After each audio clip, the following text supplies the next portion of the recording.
शुरू से ही बता रहे हैं, ठीक है। मार्कंडेय ऋषि जी थे जिन्होंने यह माता नर्मदा का परिक्रमा उठाया था। उन्होंने जल हाथ में रख करके संकल्प लिया कि हे माते, दोनों टाइम आपकी घाट की आरती करूंगा, एक टाइम भोजन करूंगा, जहां संध्या हो जाएगी मैं वहां विश्राम करूंगा। ऐसा बोल करके उन्होंने पूरा परिक्रमा किया। 3 साल 3 महीना 13 दिन लगाए उन्होंने अपने परिक्रमा में, जगह जगह उनकी तपस्थली बनी। 3 साल 3 महीना 13 दिन। तभी मार्कंडेय ऋषि जी ने ऐसा कहा कि मैं मार्कंडेय ऋषि माता नर्मदा का परिक्रमा सबसे पहले कर चुका हूँ। जब उनको सबसे पहले करने का अहंकार हुआ तो मैया का नाम है नर्मदा, नर्मदे हर।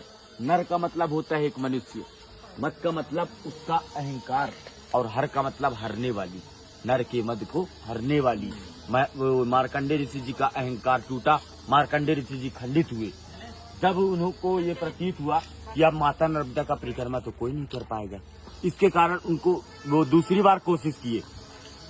जल लिया हाथ में और बोला, हे मैया, दोनों टाइम आपके घाट की आरती करूंगा, एक टाइम भोजन करूंगा, और जो मुझसे इतनी बड़ी भूल हुई, इतनी बड़ी गलती हुई, मेरा जो अहंकार था, उसके प्रायश्चित के लिए आपके दोनों तटों में हजारों नदी नालों का संगम है, मैं किसी भी नदी नालों को नहीं छोड़ूंगा।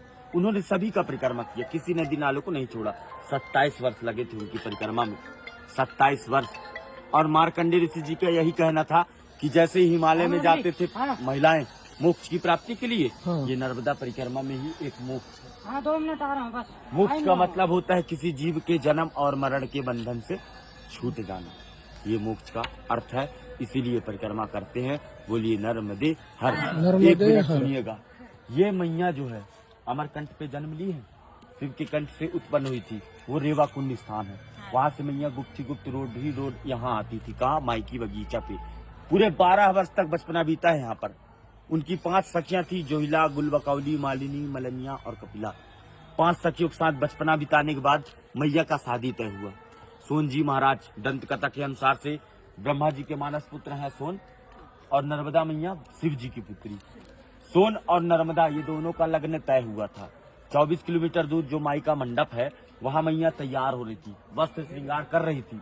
तभी मैया ने अपनी सखी जोहिला को कहा कि तुम बाहर देख कर आओ, बारात आया कि नहीं आया। तो जोहिला ने कहा, माती मेरे वस्त्र गंदे हैं, इस वस्त्र में मैं बाहर नहीं जाना चाहती। तभी मैया ने अपने वस्त्र श्रृंगार जोहिला को दे दिया था। जोहिला उस वस्त्र श्रृंगार को पहनकर बाहर चली गई।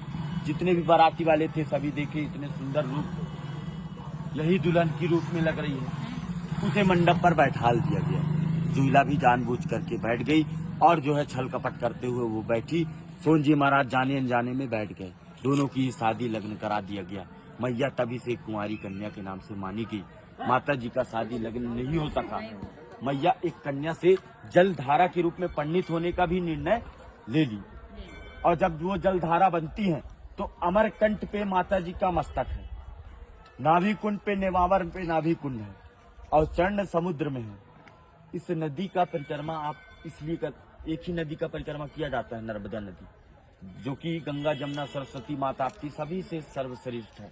जैसे गंगा की स्नान मात्र से, जमुना के जल आचमन से, सरस्वती के जल छींटे से जो प्राप्ति मिलती है, माता जी को मात्र आंखों से देख लीजिए, दर्शन कर लीजिए, तो दर्शन से वो प्राप्ति मिल जाती है। बोलिए नर्मदे नर्मदे। आप, यही रास्ता है ना दादा? नर्मदे हर बाबा, नर्मदे हर। बढ़िया, आपको अच्छा लगा? बहुत बहुत। बाबाजींनी आपल्याला ऐसा दीजिएगा कि हम देख लीजिए। नर्मदे हर। बाबाजींनी आपल्याला खूप छान माहिती दिली, जी आपल्याला माहित सुद्धा नव्हती। तर सगळ्यांनी एकदा म्हणूया, नर्मदे हर हर। जय हो मैया, आपका अच्छे से पार लगे, घर द्वार में कभी परेशानी ना आए। नर्मदे। नर्मदे।